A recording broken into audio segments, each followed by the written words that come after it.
मानव के विकास को प्रभावित करने वाले प्रमुख कारकों की, और यहाँ पे जैसा कि सबसे पहले आता है वंशानुक्रम।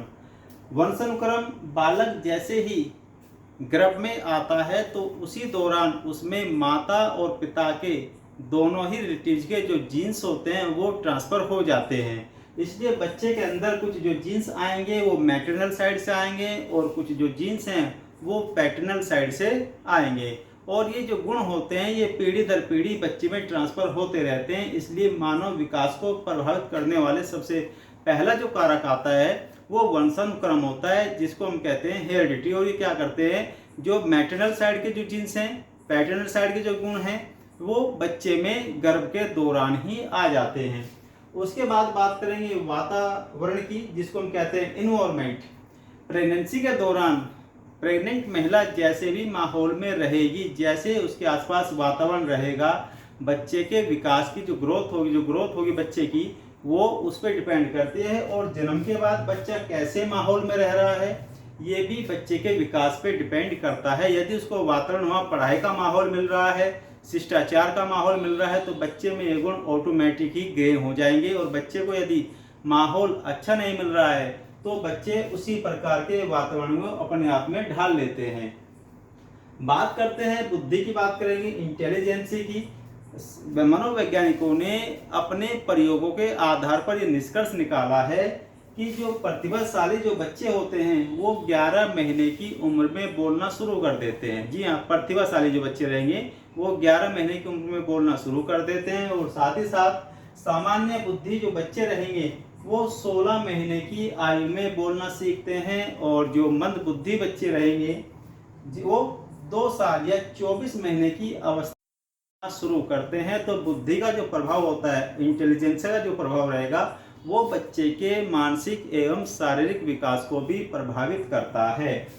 उसके बाद बात करें यदि हम शुद्ध वायु एवं प्रकाश की, बच्चे को यदि शुद्ध वायु एवं प्रकाश मिल रहा है और वो ऐसे वातावरण में मिल रहा है जहाँ पे पोल्यूशन नहीं है, और साथ ही साथ हवा में जो AQI जो लेवल है हवा का वो बहुत कम है, तो वहाँ पे भी तो बच्चा क्या करेगा, जल्दी से ग्रोथ करेगा, और वो निश्चित रूप से बच्चे के मानसिक एवं शारीरिक विकास को प्रभावित करती है।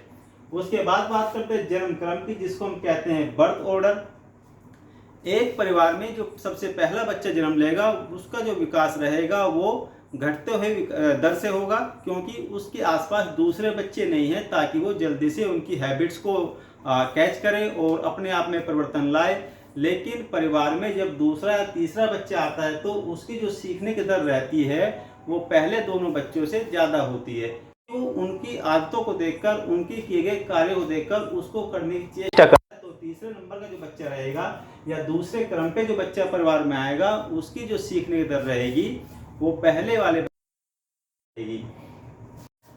बात करें यदि प्रजाति प्रभाव की, तो मनोवैज्ञानिकों ने अपने प्रयोगों के आधार पर ये प्रयोग निष्कर्ष निकाले हैं कि यूरोप के बच्चों की अपेक्षा जो भूमध्य सागरीय बच्चे हैं उनका जो विकास है वो बड़ी तेजी से होता है, और उनके जो इंटेलेक्चुअल जो होती है और साथ ही साथ जो उनका वातावरण रहता है वो उत्तरी यूरोप के बच्चों के अपेक्षा ज़्यादा महत्वपूर्ण है, इसलिए जल्दी से ग्रोथ कर लेते हैं। उसके बाद है हमारा भयंकर रोग एवं चोट।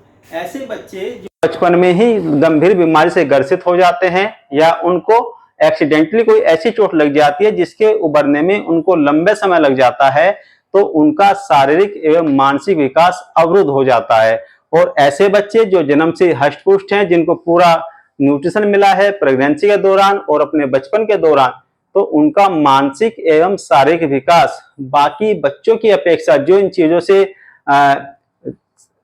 कमी, जिनके जीवन में इस प्रकार की कमी रही है, तो वह बच्चे जल्दी ग्रोथ नहीं कर पाते। और जिन बच्चों किसी प्रकार की कोई कमी नहीं है तो उनकी ग्रोथ बाकी बच्चों की अपेक्षा बहुत तेजी से बढ़ती है। बात करें यदि पोषाहार की, इसको कहते हैं न्यूट्रिशन। मनोवैज्ञानिकों ने क्या, वाटरलू ने 1955 में अफ्रीका एवं भारत के बच्चों के बीच में एक प्रयोग किया, एक सर्वे किया, और जिसके आधार पर उन्होंने निष्कर्ष निकाला कि अफ्रीका के बच्चों की अपेक्षा भारत के बच्चों का जो शारीरिक एवं मानसिक विकास है वो अफ्रीका के बच्चों की अपेक्षा ज्यादा तेजी से हो रहा था या ज्यादा तेजी से हुआ है। तो पोषाहार बच्चे के शारीरिक एवं मानसिक विकास में एक बहुत महत्वपूर्ण भूमिका निभाता है। इसलिए प्रेगनेंसी के दौरान महिलाओं को आयरन एवं कैल्शियम की दवाइयां और साथ ही साथ फलाहार खाने के लिए सलाह दी जाती है। उसके बाद बात करते हैं अंतःस्रावी ग्रंथि। बॉडी के अंदर जितनी हमारी ग्लैंड्स हैं, यदि उनमें जो उनका जो स्राव है यदि वे ठीक प्रकार से नहीं कर पा रही हैं, तो निश्चित रूप से बच्चे का मानसिक एवं शारीरिक विकास जो है वो अवरुद्ध हो जाता है। जैसे कि यदि हम बात करें थायराइड ग्लैंड की, थायराइड ग्लैंड जो हमारे गले में होती है, यदि इससे थायरोक्सिन नाम का जो वो है, यदि वो पूरी तरह से डिस्चार्ज नहीं हो पा रहा है, तो बच्चे में शारीरिक एवं मानसिक अवकाश जो विरोध है वो हो जाता है और साथ ही साथ बच्चा बोना रह जाता है। यदि थायराइड ग्रंथि थायरोक्सिन को सही मात्रा में बॉडी के अंदर डिस्चार्ज नहीं कर रही है, तो उससे भी बच्चे का शारीरिक एवं मानसिक विकास अवरुद्ध हो जाता है और बच्चे की हाइट कम रह जाती है, जिसको हम कह सकते हैं बच्चा बोना भी हो जाता है। तो वीडियो यदि पसंद आए तो वीडियो को लाइक कीजिए, शेयर कीजिए और फेसबुक पे फॉलो कीजिए सुनील कुमार, इंस्टा पे फॉलो कीजिए सुनील कुमार 3046, यूट्यूब पे चैनल को सब्सक्राइब करें Kataria English academy. Next video में नए टॉपिक पे बात करेंगे। धन्यवाद।